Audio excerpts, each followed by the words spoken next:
오늘 또 이 새벽에 이 자리를 참여하신 여러분들을 진심으로 환영합니다. 오늘은 하나님께서 우리에게 은혜를 주실 때에 그 은혜가 우리에게 어떤 역사를 주는가, 그런 생각을 한번 아침에 해봤습니다. 그래서 그 은혜를 하나님께서 주실 때 그 은혜를 우리가 받고, 그 다음에 그 은혜가 우리의 삶에 어떤 변화를 일으키는 그 단계를 이렇게 차근차근 잘 설명해 놓은 책이 어디냐면은 그 정로의 계단입니다. 정로의 계단에 보면은 그 처음 시작이 어떻게 되냐면은 하나님은 사랑. 그래서 이 하나님의 사랑이 천연계와 이 성경에 나타나 있다. 그리고 성경에 나타나 있는 하나님의 그 사랑을 우리에게 더 잘 보여주는 것이 뭐냐면 예수님의 십자가다. 그래서 우리가 이 하나님의 은혜를 깨달을 때 제일 먼저 깨달아야 될 것이, 알아야 될 것이 뭐냐면은 하나님의 사랑을 깨달아야 된다. 그리고 사랑을 깨달은 다음에 그 다음에 알아야 될 것이 뭐냐면 죄인은 그리스도가 필요하다. 그래서 그리스도의 필요를 느끼는 것이고, 그 다음에 그리스도의 필요를 느끼는 사람이 그 다음에 아는 것이 뭐냐면 죄를 깨닫는 것이다. 그래서 회개를 해야 되고, 회개한 사람이 그 다음에 어떻게 하냐면 죄를 이제 버려야 되니까는 그 죄를 버리는 단계에서 꼭 필요한 것이 뭐냐면 자복. 죄를 자복하는 경험이 필요하고, 죄를 자복한 다음에는 사실 거기는 한 단계가 빠졌습니다. 거기 보면 이제 침례 얘기가 나와야 되지만 침례 얘기를 빼고 그 다음에 바로 넘어가는 게 뭐냐면 헌신. 그 다음에 이제 하는 것이 제자되는 증거, 이렇게 해서 이제 사람들이 그리스도 안에서 성장하는 단계를 이렇게 쭉 얘기했습니다. 그런데 우리가 정말 깨닫기 어려운 것이 뭐냐면 하나님의 사랑을 너무 많이 얘기하지만은 그거를 내 가슴 속에 이렇게 딱 붙드는 거는 그렇게 쉬운 일만은 아닙니다.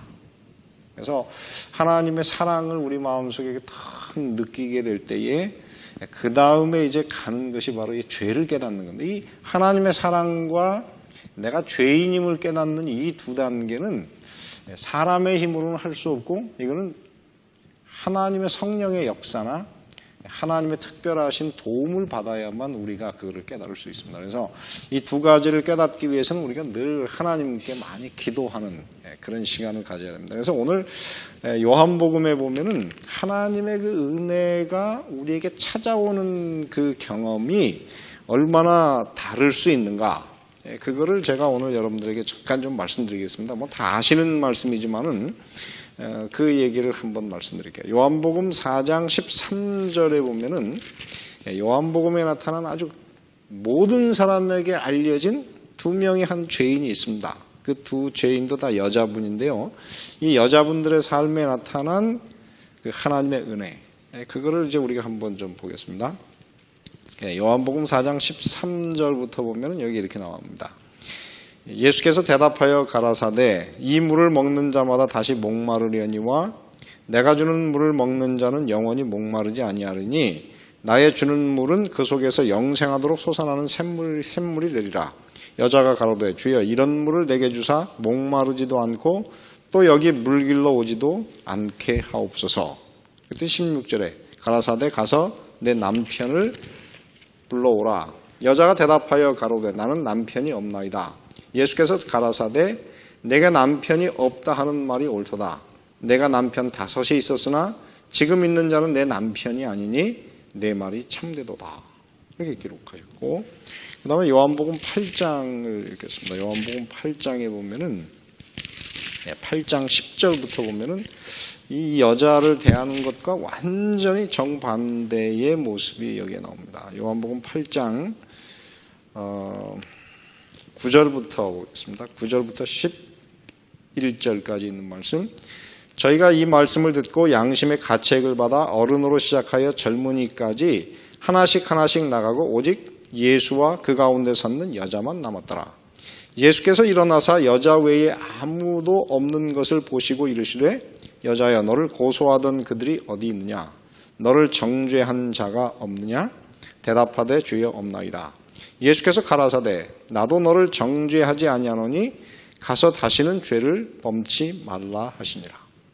자, 오늘 이 구절에 보면, 이 말씀에 보면은 둘 다 여자입니다. 그 여자이고 둘 다 큰 죄인이에요. 근데 큰 죄인인데 이 두 죄인에게 접근하시고 이 두 사람을 변화시키는 그 태도가 예수님의 그 접근 방법이 다 다릅니다. 하나는 아시는 대로 이 사마리아 수가 여자는 예수님을 만난 다음에 그의 삶이 현저하게 변했어요. 그렇죠? 이 짧은 시간에 현저하게 변해가지고 이 여자가 물을 길러 대낮에, 그것도 12시에, 그죠? 12시에 사실 그 사막에서 물을 길러 온다는 것은 상상할 수가 없는 일입니다. 왜냐하면 그거는 동네 밖에 한 3마일 정도 떨어진 곳에 가야 되는 것이기 때문에 그 여자 혼자서 가는 길이 굉장히 위험한, 안전하지 않은 길이었고, 그것도 그 사막에 12시에 물을 길러 간다고 하는 것은 힘든 일이에요. 왜냐하면 아침이나 저녁에 해질 때에 가야 이 더위를 피할 수 있잖아요. 그래서 혼자 12시에 물을 길러 온 이 여자를 예수께서 만나서 긴 시간 얘기한 것 같지 않습니다. 근데 짧은 시간 얘기했지만 이 여자가 4장 28절에 보면은 여자가 물동이를 어떻게 했습니까? 버려두고, 그리고 마을로 가서 나의 행한 모든 일을 말하는 사람을 와보라. 이는 그리스도가 아니냐. 그래서 이 여자가 사실 예수님을 만나러 온 게 아니에요. 물 길러 왔다가 그 가슴 속에 생수의 강이 터졌기 때문에 더 이상 이제 물동이가 필요 없어요. 근데 생수의 강이 터진 다음에 이 여자는 즉시로 그 마을에 있는 모든 사람을 전도하는 위대한 전도자가 됐습니다. 굉장한 변화가 일어났어요. 그래서 이 굉장한 변화가 일어났는데 이 여자하고 또 비교해 본다 그러면 누가 있느냐면 바로 이 간음 현장에서 잡힌 여자가 있습니다. 근데 이 여자도 역시 예수님을 만나서 굉장히 삶이 변했습니다. 이 여자는 모든 사람들에게 알려진 죄인이었고 이제는 뭐 여자로서의 삶을 산다고 하는 것은 불가능한 그런 사람이었어요. 근데 예수께서 이 여자를 만나서 뭐라고 했냐면은 다른 얘기 하지 않으시고 여자여 너를 정죄한 그들이 어디 있느냐? 사실은 그들이 어디 있느냐? 너를 정죄하던 자들이 없느냐? 그 말은 뭐냐면 너를 정죄하던 자들이 다 지금은 없어졌다. 이 여자가 지금 죽을 거를 생각하는데 정죄하던 자가 없다. 그 다음에 뭐라고 했냐면은 나도 너를 어떻게 해요? 정죄하지 않는다. 앞에 있는 여자에게는 뭐라냐면 생수의 물을 먹으려고 그러면 어떻게 해야 돼요? 내 남편을 불러오라. 그래서 그 아픈 그 죄를 딱 지적해가지고 이 여자를 통렬하게 찔렀지만은 예수님은 이번에는 그보다 더 심한 죄인인 이 여자를 어떻게 해요? 나도 너를 어떻게 하지 않으니? 정죄하지 않으니. 가서 다시는 죄를 범치 말라.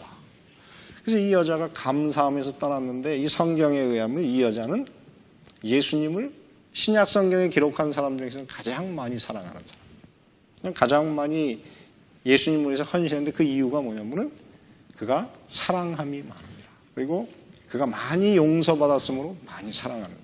그래서 예수님을 만나서 이 사람들은 둘 다 결정적으로 삶이 변했는데 그들을 접근하는 방식은 완전히 달랐어요. 예수님은 이 사마리아 수가 여자에게는 죄를 아프게 지적하셨지만은 이 간음 현장에서 잡힌 여자에게는 죄를 말씀하지 않으셨어요. 그리고 이 죄로 인해서 아파하는 이 여자를 어떻게 했습니까? 나도 너를 정죄하지 않아. 그래서 이 여자를 감싸주시고 사랑해주시고 그 여자에게 뭐냐면 가서 다시는 죄를 범치 마라. 그래서 이 여자에게 굉장한 용기와 희망을 주는 그런 말씀을 하셨습니다. 그러면 이 차이가 무엇이냐? 은혜라고 하는 것이 뭐냐면 이 은혜라고 하는 것은 우리에게 다가올 때도 그 다가오는 방법이 다 달라요. 그 은혜라고 하는 것이 아까 말씀드린 제일 중요하게 깨닫는 것이 뭐냐면 하나님의 사랑을 먼저 깨달아야 되는 것이고 두 번째 사랑을 깨달으면 그 다음에 내가 죄인임을 깨닫는 것이라고 하는데 이 죄인임을 깨닫는 방법도 다 다릅니다. 성경에서 죄인임을 깨달은 가장 아주 대단한 사람들이 누가 있느냐면 이사야 그리고 욥 그리고 신약 성경에는 베드로 이 사람들이 다 그들이 하나님의 은혜를 받기 전에 자기가 죄인임을 알았어요. 근데 어떻게 알았느냐면 이사야는 그 나라가 이제 막 그 백성들의 죄로 인해서 나라가 멸망하려고 하는 그 위기의 상황을 계시로 봤어요. 그래서 이걸 어떻게 해결해야 될까 고민하다가 그가 하나님의 성전에 예배를 드리러 탁 갔다가 어떻게 했냐면 그 지성소 안에 있는 그 법궤가 진짜 하늘에 있는 하나님의 그 보좌인 거를 확 여서 봤어요. 그리고 거기에 뭐냐 수만 천천만만의 천사가 하나님의 보좌를 옹이하고 거기서 거룩하다, 거룩하다, 거룩하다는 노래를 들었을 때 이 이사야가 어떻게 했습니까? 화로다, 나여 망하게 되었다. 나는 입술이 부정한 사람이에요. 이렇게 자기가 죄인인 것을 고백하게 됐습니다. 욥도 마찬가지예요. 욥은 사실 인생을 참 선하게 산 사람이었기 때문에 그가 늘 어떤 일을 한다면 늘 그가 하나님께 번제를 드리고 죄를 용서를 구했지만은 자기의 삶에 그렇게 결정적인 죄인인 것은 못 찾았어요. 그런데 이 사람이 그 죄를 내가 죄인인 것을 결정적으로 찾은 순간은 언제냐면은 하나님에 대해서 듣다가 어느 순간에 이사야 이 욥기 37장 이하로 보면 하나님을 직접 만나게, 직접 보게 됐어요. 그래서 41장인가요? 42장에 보면 뭐라 했냐면 내가 주를 듣기만 하였었더니 이제는 주를 보나이다. 그러므로 내가 제에 앉아 회개하나이다. 이렇게 고백했어요. 그래서 그들은 하나님의 그 위대하심을 봤을 때 하나님이 한마디 하지 않았는데 그가 죄인임을 깨달았어요. 베드로는 어떻게 했느냐면은 예수님하고 같이 있었지만 그분이 얼마나 대단한 분인지를 몰랐습니다. 그래서 실망해서 떠나 있을 때 한번 예수님께서 찾아왔어요. 그래가지고 뭐라 했냐면은 그 배를 사용하신 다음에 뭐라 했어요? 배 오른편에 그물을 던져라. 그물을 던졌더니 어떻습니까? 그물을 들 수 없을 만한 엄청난 물고기를 잡은 다음에 베드로의 마음속에 들었던 첫 번째 생각이 뭡니까? 주여 나는 죄인으로서이다. 나를 떠나소서. 그래서 이 베드로가 죄인임을 하나님의 은혜를 깨달은 건 어떤 거냐면은 엄청난 하나님의 그 능력을 딱 체험했을 때 예수님이 한마디도 너는 죄인이다 이 얘기 안 했는데 그는 죄인인 것을 깨달았고 예수님 앞에 무릎을 꿇었어요. 그리고 그 다음에 예수님을 따라가는 제자가 됐습니다. 물론 그의 삶에 그 이후에도 계속 그의 그 완악함을 깨닫는 시간이 많이 필요했습니다. 그래서 그는 십자가 앞에서도 넘어지는 경험도 가졌고 그런 실수를 했지만 그는 그 경험을 통해서 어떻게 자기의 죄를 깨닫고 하나님께 은혜에 점점 다가가는 하나님의 은혜를 다른 사람에게 선포하는 그런 사람이 됐습니다. 그런데 오늘 이 사마리아 수가 여자에게도 누가 왔어요? 은혜가 왔어요. 은혜가 왔는데 은혜는 항상 먼저 왔어요. 이 여자가 우물가에 오기 전에 예수께서 먼 길을 혼하게 여행을 해서 딱 오셔가지고 은혜가 먼저 찾아왔는데 이 여자는 그 가슴 속에서 이 생수의 강이 터져나는 그의 그 인생의 갈증을 해결하기 위해서는 이 여자는 자기가 죄인임을 깨닫는 경험이 필요했어요. 그래서 예수님은 아프지만 이 여자에게 내 남편을 불러오라. 그래서 죄를 강하게 탁 때리는 그 경험이 있었는데 그 여자는 그 일을 통해 눈이 번쩍 떠지는 경험이 있어요. 나의 생애를 이렇게 쭉 읽는 이분은 누구인가? 그래서 그는 그 경험을 통해 나중에 누구를 만났냐면 메시아를 만났어요. 그리고 그의 삶이 변하게 됐습니다. 그리고 이 요한복음 8장에 나오는 이 간음 현장에서 잡힌 이 여자는 이미 그가 어떤 사람이었습니까? 예수님에게 나오기 전에 그는 율법을 상징하는 바리새인 유대 랍비들에게 정죄를 당했습니다. 간음 현장에서 잡혀가지고 오면서 모세는 이러한 여자를 뭐라고 했습니까? 돌로 치라하였거니와 선생은 무엇이라 말씀하시나이까. 그렇게 하는 그 얘기를 들으면서 이 여자는 이미 나는 죽었구나. 이렇게 다 포기한 상태였습니다. 그럴 때 예수님은 죄를 이미 깨닫고 있는 이 여자에게는 정죄가 필요 없었어요. 그래서 그 다음에는 어떻게 했어요? 예수님이 은혜는 치료로서 왔어요. 그래서 예수께서 뭐냐면 나도 너를 정죄하지 아니하노. 그래서 이 여자를 예수님께서 치료하는 그 경험을 치료를 시작했습니다. 그리고 이 여자는 그 예수님의 은혜를 체험하고 예수님의 그 사랑을 받았을 때에 예수님을 가장 많이 사랑하는 사람이 됐습니다. 저는 성경에서 사실 제일 부러운 사람 중에 하나가 누구냐면 바로 이 간음 현장에서 잡힌 여자였습니다. 그 여자가 예수님을 만난 다음에 예수님을 가장 많이 사랑하는 성경에 기록해서 가장 많이 어디에 나오냐면 누가복음 7장 47절을 한번 보시기 바랍니다. 누가복음 7장 47절에 보면 이 여자에 대해서 이렇게 기록을 했습니다.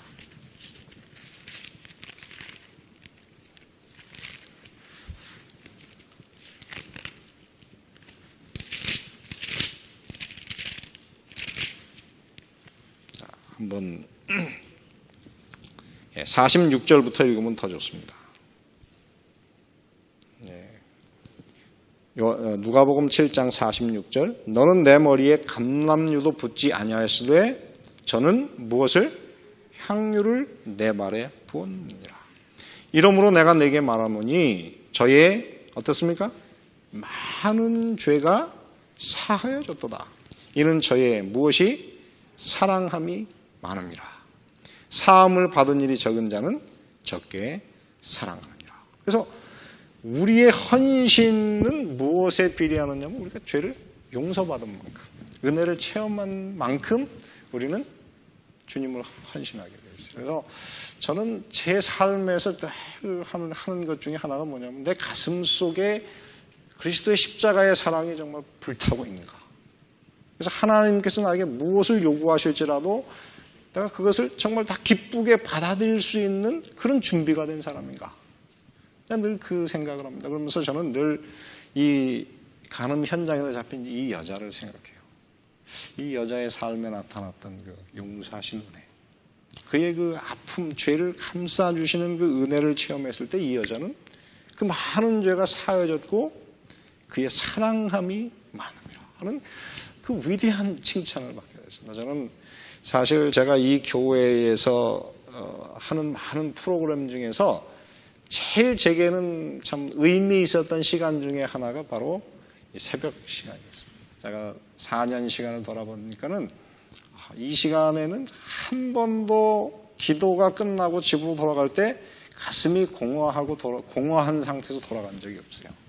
매 시간마다 이 기도를 하고 이렇게 무릎을 이제 꾸름대서 일어서서 집으로 갈 때에는 가슴을 가득 채우는 하나님의 은혜를 체험하고 제가 떠났었습니다. 그래서 이 새벽 예배를 늘 오시는 우리 이 교회에 정말 살아있는 우리 신앙인이신 여러분, 물론 그렇다고 뭐 여기 안 오신다는 분이 살아있는 분이 아니란 얘기는 아니지만 다 깨어있는 여러분의 삶에 바로 이 여자와 같은, 그리고 이 사마리아 수가 여자와 같은 그 열심이 넘치는 그런 그리스도인들이 다 되시기를 바랍니다.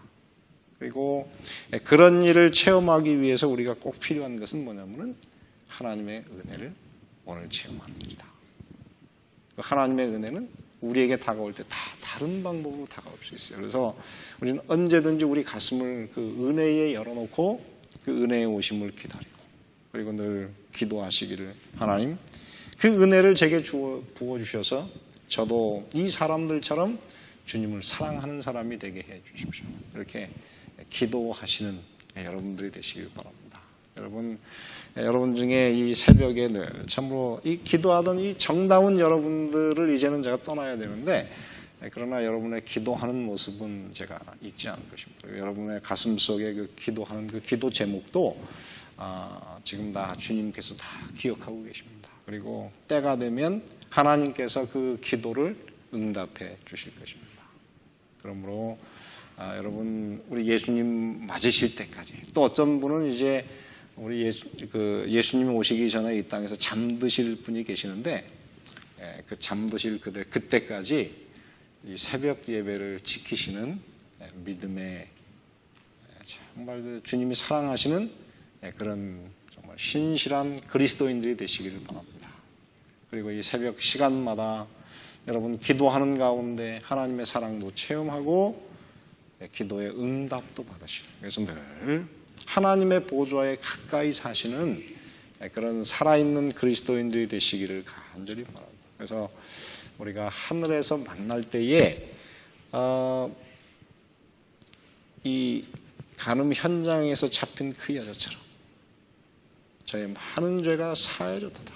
이는 저의 사랑함이 많음이라고 하는 그런 칭찬을 받는 정말 변한, 그래서 은혜가 넘치는 그런 분들로 우리 함께 만나게 되기를 바라고 오늘 말씀을 마치겠습니다.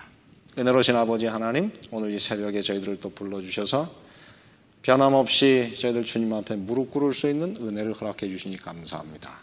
주여, 우리 가슴 속에 십자가의 그 용서하시는 사랑을 저희들이 항상 붙들고 그 구원의 감격이 사라지지 않는, 그래서 주님께 기쁘게 헌신하는 하나님의 자녀들이 되게 해 주시옵소서.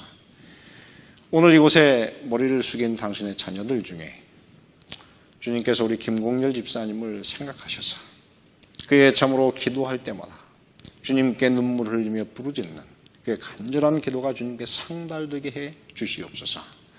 또 우리 변흥식 집사님을 주님 기억하사 참으로 그가 지난 4년간 이 소자들에게 많은 사랑과 참으로 호의를 베푸신 그 아름다운 그 마음이 하늘에 상달되게 해주시고 기억되게 해주시며 참으로 그의 건강을 지켜주시고 또 그의 앞길을 주님께서 지켜주시기를 간절히 기도합니다.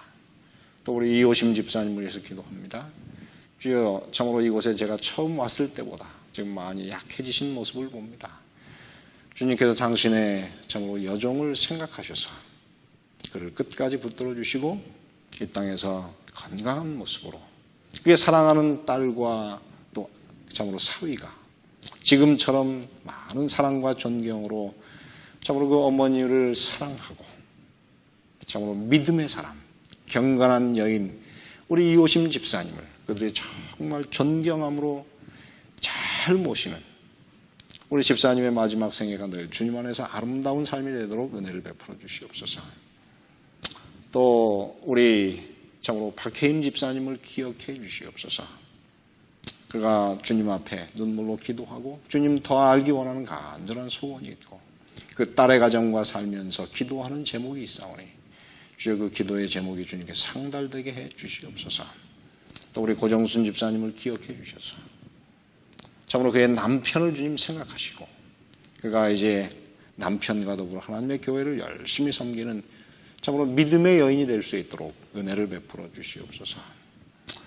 우리 김형숙 집사님 많은 눈물이 있습니다. 주님 기억해 주시고 참으로 그의 눈물을 주의 병에 담으시고 그의 그 간절한 눈물의 기도가 주님께 상달되게 해주셔서 우리 어린 손자가 주님의 은혜 가운데 잘 성장하여 주님의 사업을 받드는 훌륭한 일꾼이 되게 해주시옵소서.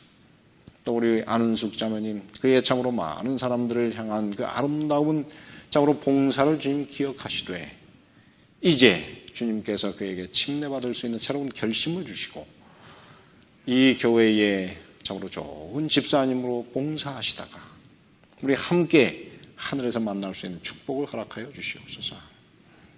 또 우리 오도환 장로님 내외를 주님 기억해 주셔서 그들이 앞으로 이 교회에서 많은 할 일이 있음을 주님 아시오니 성령을 부어주시고 참으로 주의 훌륭한 일꾼으로 이들을 사용하여 주시고 그들이 하는 일에도 복을 허락해 주시기를 기도합니다.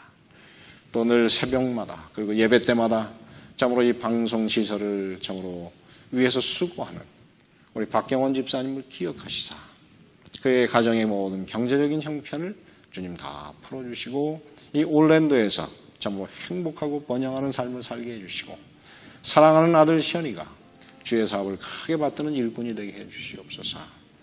이제 오늘 이 새벽에 흩어져서 기도할 때에 주님께서 당신의 백성들의 간절한 기도를 들으시고 참으로 하늘로부터 주님께서 성령을 부어주시고 기도의 그 아름다움, 그 향기를 이 새벽에 체험하는 한 시간 되게 해주시기를 예수님의 이름으로 기도합니다.